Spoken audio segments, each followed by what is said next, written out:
7, 80년대 한국 사회 첫 월급 받으면 부모님께 빨간 내복 사드리는 게 국룰이었잖아요. 빨간 내복은 부의 상징, 행운의 상징. 이 마케팅 때문에 고민할 필요가 없어지는 거예요. 하지만 당시에 이제 문제점이 뭐였냐면 빨간 내복이 신입사원 첫 월급의 10분의 1에 해당하는 가격이었거든요. 아, 비쌌군요. 그때도 비쌌어요. 월급의 절반이 나가지만 신입사원들 입장에서 눈물을 머금고 지갑을 열어야 됐던 그런 상황이죠. 궁금하지만 공부하기 귀찮은 분들을 위해 대신 공부해 드립니다. 공부왕 이종훈. 오늘도 이종훈 작가와 함께합니다. 어서 오세요. 안녕하세요. 오늘은 내복 얘기네요. 네, 그저께 11월에 폭설 내리면서 정말 많은 분들이 올겨울 얼마나 추우려고 벌써부터 눈이 이렇게 많이 오냐라고 말들을 많이 하시는데, 이렇게 날씨가 추워지면 한박 웃음을 짓는 곳 중 하나가 바로 내복을 만들어 파는 업체죠. 네. 여기 꼭 그런 건 아닙니다만 경기 상황과 내복 매출은 반비례하거든요. 예. 경기 상황이 나빠지면 내복 매출은 증가해 왔고, 그리고 경기 상황이 좋아지면 내복 매출이 줄어드는, 이게 이제 우리나라 유통계의 이제 정설에 가까운 상식이기 때문에 네. 추운 날씨와 경기의 한파까지 겹쳐 있는 올겨울 내복 이야기 좀 해봐야 되겠다고 생각해서 이 이야기 준비해봤고요. 이따가 좀 더 자세히 말씀드리겠습니다만 7, 80년대 한국 사회 첫 월급 받으면 부모님께 빨간 내복 사드리는 게 국룰이었잖아요. 예. 기억납니다. 그 빨간 내복. 왜 사드렸어요? 내복을 또 사드렸어요? 아니, 저도 TV에서 보는 거죠. 저는 그때는 첫 월급을 받을 나이가 아니니까. 네, 근데 이제 어느 순간 다 사라졌잖아요. 네. 이건 역시 이제 한국 사회에서 내복의 변천사는 한국 경제의 역사와 계를 같이 하고 있기 때문이다, 이런 해석이 가능한데 예. 이 부분은 좀 이따 자세히 말씀드리겠습니다. 네. 야, 오늘 내복. 이게 딱 이 질문에 적합하겠네요. 내복은 언제부터 입기 시작한 거예요? 뭘 갖다 맞추는 것도 아니고 또 그 질문을. 갑자기 궁금하잖아요. 추운 겨울에 이제 겉옷 안에 이제 옷을 껴입는다는 측면에서 내복이라고 한다면, 이건 내복은 옷이 등장한 이후부터 함께 같이 존재해 왔다라고 볼 수 있는 거고요. 아, 그렇네요. 그렇죠. 네. 우리가 흔히 말하고 있는 내복, 우리가 흔히 생각하는 이미지의 내복, 즉 이제 상하이가 분리된 내복 같은 경우는 그리고 방한 기능이 되는. 예, 방한 기능이 되는, 그러니까 이걸 이제 영어로 롱존이라고 하는데, 예. 롱존이라고 하는 내복은 18세기 후반 영국의 존 스매들리라는 사람이 운영했던 스매들리 회사에서 기존의 유니온 슈트라고 하는 내복, 그러니까 유니온 슈트가 어떤 거냐면 미국 영화나 아니면 유럽 영화의 시대물들 보면 과거에 왜 이렇게 일체형 옷에 알죠. 앞에 옷 단추 이렇게 쭉 달려있는 네, 네. 속옷이 있어요. 네. 그게 이제 유니온 슈트인데, 이거를 상하이를 분리해서 내복으로 만들어 팔아야겠다라고 생각했던 존 스매들리가 이 내복을 판매한 이후부터 지금 우리가 생각하는 이미지의 내복이 처음 나오기 시작했다, 이렇게 보시면 될 것 같고요. 이렇게 말하면 이제 그럼 존 스매들리가 발명했다고 해서 존 스매들리의 이름을 따서 앞에 존을 따서 롱존이라고 하나, 이렇게 생각하실 수 있는데요. 네. 영어로 내복을 뜻하는 롱존에서 존은 존 스매들리의 존이 아니라 1882년부터 10년간 복싱 헤비급 챔피언을 지냈던 미국의 복싱 선수 존 L 설리번의 이름에서 따온 존입니다. 오, 내복의 영어 단어가 복싱 선수 이름 따서 만든 거예요. 네. 좀 이상한 네. 측면이 있죠. 그러다 보니까 이게 구글이나 이런 것들을 검색해 보면 미국 사람들조차도 왜 롱존을 롱존이라고 해요? 예. 롱존을 왜 롱존이라고 해요? 라는 질문을 굉장히 자주 합니다. 근데 이제 이게 왜 그렇게 됐냐면, 존 L 설리번의 트레이드 마크가 지금 우리가 알고 있는 이 내복 바지 같은 긴 타이즈 바지였어요. 예. 그래서 존 스매들리가 자신이 이제 새로운 형태의 내복을 개발했잖아요. 근데 이걸 개발했는데 바지를 보니까 존 L 설리번이 입는 바지랑 너무 닮아 있는 거예요. 예. 그래서 존 L 설리번의 인기에 묻어가려고 이렇게 이름을 지었다라는 견해가 있습니다. 그런데 뭐 확인되지 않는 얘기라 정확히 알 수는 없는데, 존 L 설리번의 동의를 받지 않고 이렇게 이름을 붙였기 때문에 존 L 설리번은 굉장히 분노했다라는 사실 알고 굉장히 분노했다는 얘기도 있고. 그렇게 따지면 우리나라에서 내복을 네. 내복이라고 안 부르고 또 이렇게도 불렀잖아요. 몽고메리. 지금 말씀하신 대로 몽고메리, 예. 우리나라 같은 경우에 이제 80년대 인기 내복 상표가 보온메리, 예. 에어메리, 뭐 이런 식의 이제 메리자가 붙었거든요. 맞아요. 이게 뭐냐면 메리아스의 줄임말. 한국에서는 한때 내복을 7, 80년대 한국 아빠들의 이제 여름 필수템 뭐죠? 흰색 러닝 셔츠, 네. 고길동, 그 악용용 둘리의 고길동 네. 씨가 입고 나오는 이 흰색 러닝 셔츠와 함께 속옷을 총칭해서 메리아스라고 불렀어요. 예. 근데 메리아스라는 말이 스페인어로 양말을 뜻하는 메디아스, 혹은 포르투갈어로 역시 양말을 뜻하는 메리아스라는 단어에서 비롯됐다고 합니다. 예. 근데 이게 이 단어가 일본을 거쳐서 우리나라에 들어오면서 이제 메리아스가 된 건데 사실 아니. 일본에서 메리아스라고 한 거예요. 그게 이제 아니. 그대로 우리나라에 도입된 거예요. 이해가 잘 안 가는 게 양말을 뜻한다면서요. 네. 그럼 일본인들도 당연히 이게 양말의 단어 뜻이라는 건 어느 정도 알았을 텐데 네. 일본에서는 그 메리아스를 양말을 지칭하는 걸로 사용했는데 네. 우리나라에서 들어와서 내복과 아니 러닝셔츠가 된 거지. 일본도 이거를 그러니까 메리아스를 그러니까 양말이라는 뜻의 포르투갈어를 갖고 와가지고 네. 메리아스라고 불렀어요. 아 그래요? 그래서 일제 강점기 시대에 메리아스 산업의 현황 뭐 이런 논문들도 많습니다. 근데 이제 국어 사전에 나오는 메리아스의 정의는 면사나 모사로 신축성 있게 촘촘하게 짠 천을 말합니다. 네. 이 천으로 양말을 만들었어요. 일본에서는 이 메리아스로 만든 양말을 그냥 메리아스라고 부른 거예요. 그래서 이 양말을 메리아스로 부르고 이렇게 이 천을 이용해서 만드는 것들을 다 통칭해서 메리아스라고 했는데 이게 메디아스의 일본식 발음이 메리아스가 됐다. 그리고 이게 우리나라로 전해지면서 우리도 역시 메리아스라고 부르게 됐다. 이렇게 보고 있는데 그러다 보니까 해방 후 우리 기업들이 이 메리아스 소재로 러닝셔츠와 내복, 속옷 등을 만들어 팔면서 우리나라 사람들에게 메리아스 이꼴 내복, 러닝셔츠, 속옷이라는 등식이 머리에 박히게 된 거죠. 메리아스가 국어사전에 나온 단어처럼 면사, 모사로 신축성 있게 촘촘하게 짠 천이니까 네. 그 천으로 만든 옷들은 대부분 흰색 통칭한 거네요. 러닝셔츠에 신축성 있잖아요. 그렇죠. 네, 그런 그러니까 것들 그런 거에 생각하시면 통칭하는 네. 단어였네요. 그러면 우리나라에서는 언제부터 상하이가 분리된 내복을 입은 거예요? 우리나라 사람들이 본격적으로 상하이 분리형 내복, 메리아스 내복을 입기 시작한 게 1950년대라고 합니다. 네.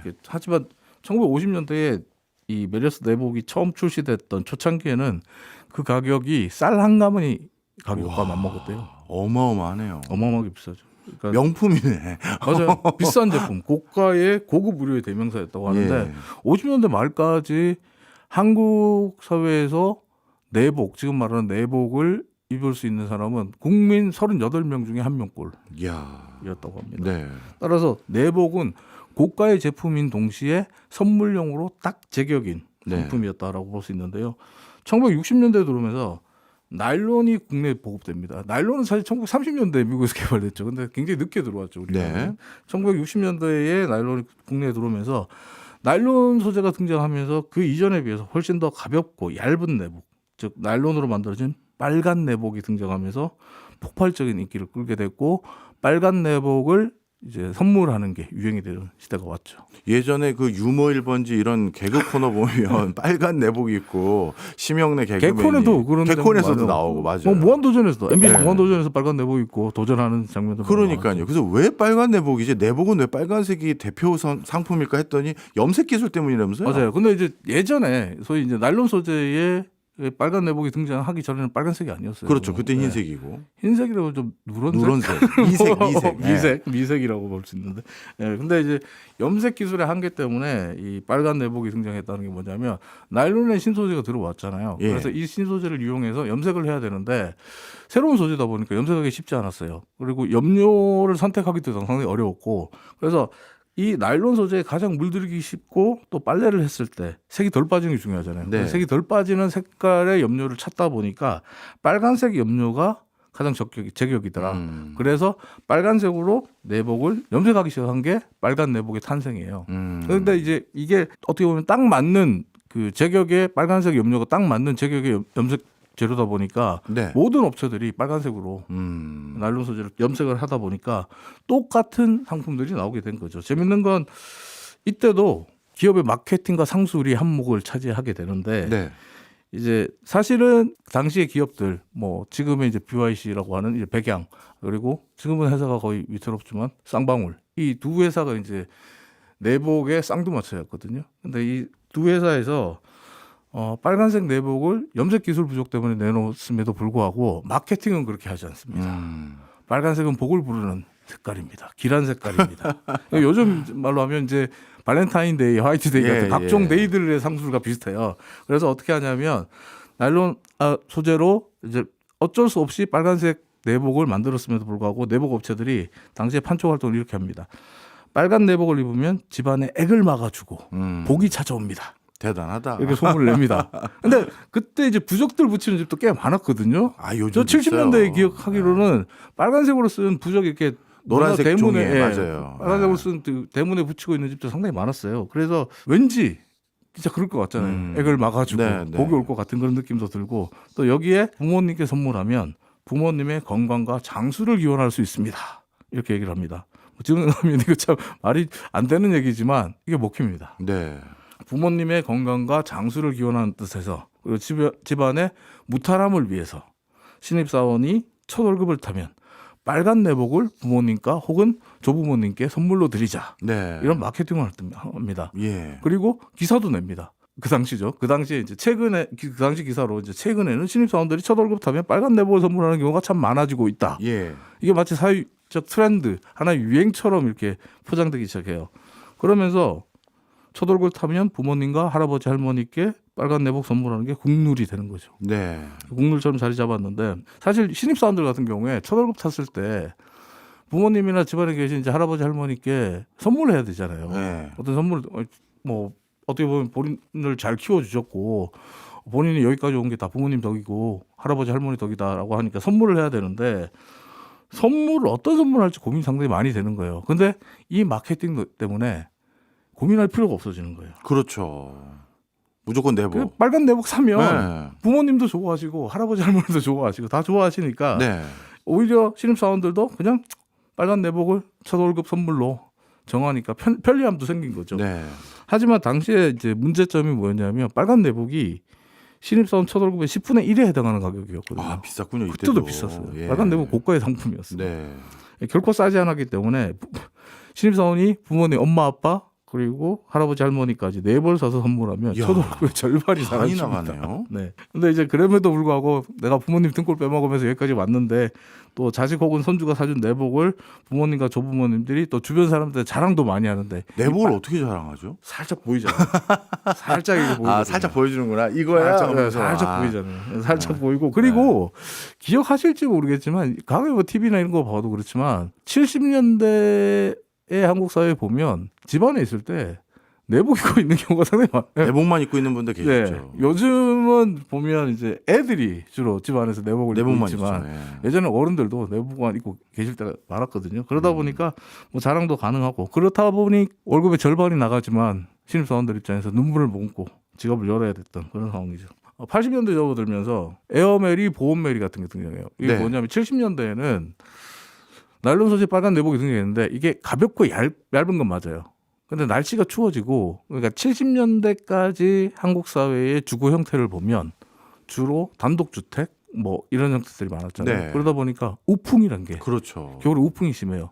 그래서 겨울에 집에 있으면 추워요. 그리고 80년대 이전까지는 한국 사회에 보일러도 보급이 잘 안 됐기 때문에 굉장히 추운 상황이었기 때문에 내복을 한 벌 입는 게 아니라 두 벌, 세 벌 이렇게 껴입었거든요. 네. 집에 안에 있을 때.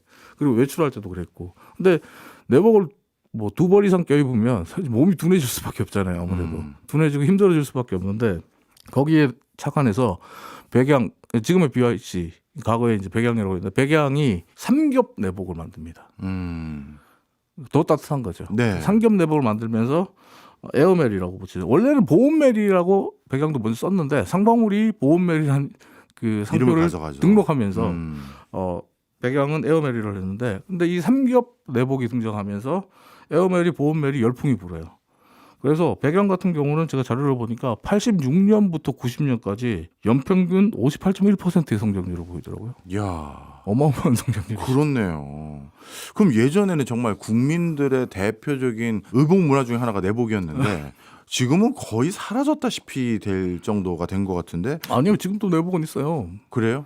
내복이 있어요? 히트텍 같은 택주복 아니겠어요? 아, 히트텍도 내복이라고 해야 되는 건가요? 내복이죠. 아, 그게 지금 내복의 새로운 흐름인데. 그렇네요. 내복이 그럼 없어진 건 사라졌다기보다는 아니네요. 빨간 내복이 없어. 빨간 내복이 없어진 거구나. 그럼 빨간 내복이 없어진 가장 큰 이유는 역시 히트텍 같이 더 좋은 기능성 소재가 나와서 그런 거겠죠?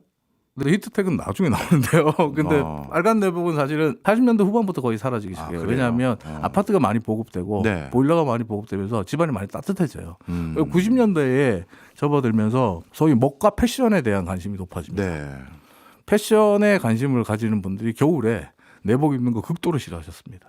그렇죠. 그리고 이 초등학생이 초등학교를 졸업하고 중학생이 되면 내복 안 입으려고 해요. 근데 학교에 가서 누가 딱 들춰봤을 때 내복 입고 있으면 야, 내복이 너 내복 입고 창피하다. 있어? 아직도 뭐 초딩이냐 뭐 이런 식으로 네, 나오기 때문에 네. 창피해했어요. 90년대 같은 경우에는 겨울 아침마다 멋부리다 얼어 죽는다 이놈아 내복 입어라라고 하는 부모님 그리고 입기 싫다고 하는 아이들의 실갱이가 매일같이 벌어져요. 멋부리다 얼어 죽는다 이런 말은 들어보셨어요? 그럼요, 당연히. 예전 들어봤죠. 내복 잘 입으셨어요? 저 내복 좋아했어요.